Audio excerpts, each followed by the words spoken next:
Hey there, picture this. I'm on a flight out of Boston, headed to Denver, just another Tuesday, right? I'm settled into first class, seat 2A, nose already buried in my worn-out copy of The Great Gatsby. It's my mom's old book, her favorite, with her handwriting still inside the cover, telling me to chase dreams, but keep my heart grounded.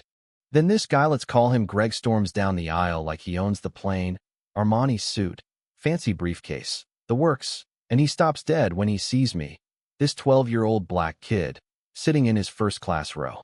His face?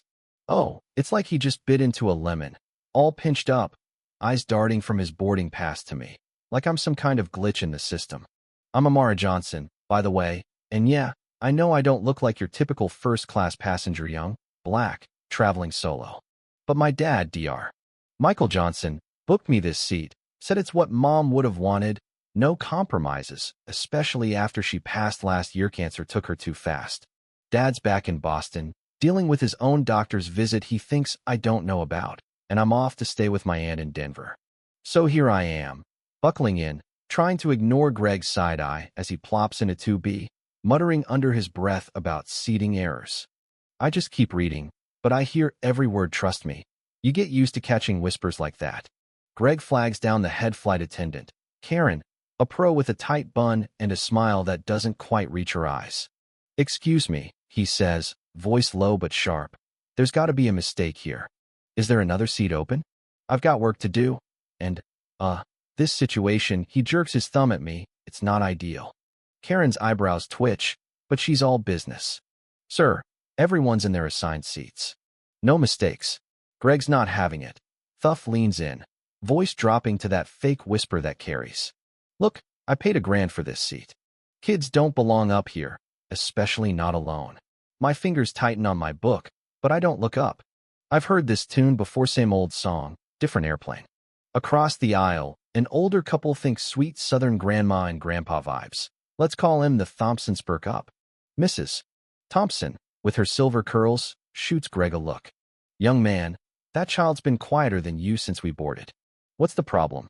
Greg's face goes red, but he doubles down. It's not about behavior, ma'am. It's about appropriateness. Oh, that word, it's like a knife, sharp and loaded, cutting right to what he's not saying. Karen's smile tightens. Sir, our policy is clear. She's got a valid ticket. Can I get you a drink? Greg huffs, sinking back, but the air's thick now, everyone in first class sneaking glances. Things get real when Greg pushes it too far. He stands, all puffed up, and demands to see the passenger manifest, like he's some detective. I just want to confirm she's supposed to be here, he says, loud enough for the whole cabin to hear. The Thompsons gasp, and I swear the lady behind me mutters, unbelievable. Karen's done playing nice. Sir, clarify what you mean by she doesn't belong here, she snaps, her voice ice cold. Greg stammers, I just meant kids, you know, in economy, not. He trails off, realizing he's dug his own grave. That's when Karen calls for the captain, and out comes Captain Lisa Torres, cool as a cucumber, with this calm authority that makes everyone sit up straighter. She kneels by my seat, all warm and steady. Hey there, what's your name? She asks. I lift my chin, just like Dad taught me. Amara Johnson, ma'am. Her eyebrows shoot up. Johnson? As in the Johnsons? I nod, and the cabin goes dead quiet. See, my great-grandpa was one of the first black surgeons to graduate from Yale, married into a branch of that Johnson family, the ones with the old money and the philanthropy clout. Suddenly, Greg's tugging at his collar, looking like he wants to disappear into the overhead bin. Captain Torres turns to him, voice like steel. Mr. Ellis, Miss Johnson has every right to her seat. If you're uncomfortable, we can check economy for you. The Thompsons stifle a laugh, and Greg slinks back to his seat, face burning. I open my book again, but inside, my heart's pounding not just from anger, but from that familiar ache.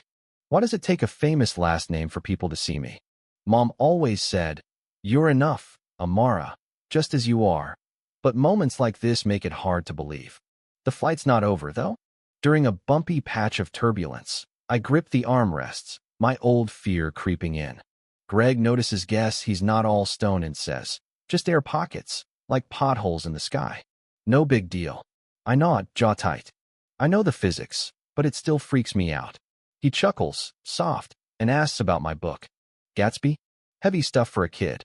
I tell him it was Mom's favorite, how we'd read it together in the hospital. His face shifts, like he's seeing me for the first time. My mom loved it too, he says, taught English in Detroit. We talk and it's weird, like the air between us changes. By the time we land in Denver, Greg's different. He apologizes, not just for show, but like he means it. I was wrong, Amara. I judged you without knowing you. I don't let him off easy. I'm used to it, I say, and those words hit him hard. He offers to upgrade my return flight. Anonymous, no strings. I thank him, but it's bittersweet. Mom would have said it's not about the gesture, it's about the why. In Denver, my Aunt Claire is waiting, all warmth and strength, like Mom used to be. I tell her everything, and she listens, her eyes saying she gets what it's like to be black and carry a name that flips people's scripts. Later, I find out Dad's news isn't great. His cancer's stage 3, and I'm staying with Clara while he fights it. But something shifts in me too. I start writing about that flight, not just the ugly parts, but what came after, the way a stranger's apology opened a door, how Mom's lessons about grace under pressure carried me through. Months later, I'm back in Boston, Dad's fighting hard, getting better, and I'm still in touch with Greg. He's no saint, but he's trying, sends me books, even shows up at my school's essay contest where I read about that flight. He claps louder than anyone, and I catch him wiping his eyes. It's messy, this thing called growth, but it's real. Sometimes, the fights we don't choose teach us the most. So what do you think? Was Greg just a jerk who got called out? Or did he earn that second chance? Ever had a moment where someone surprised you by changing? Drop it in the comments. I want to hear your stories. And if this hit you, hit that subscribe button, share it.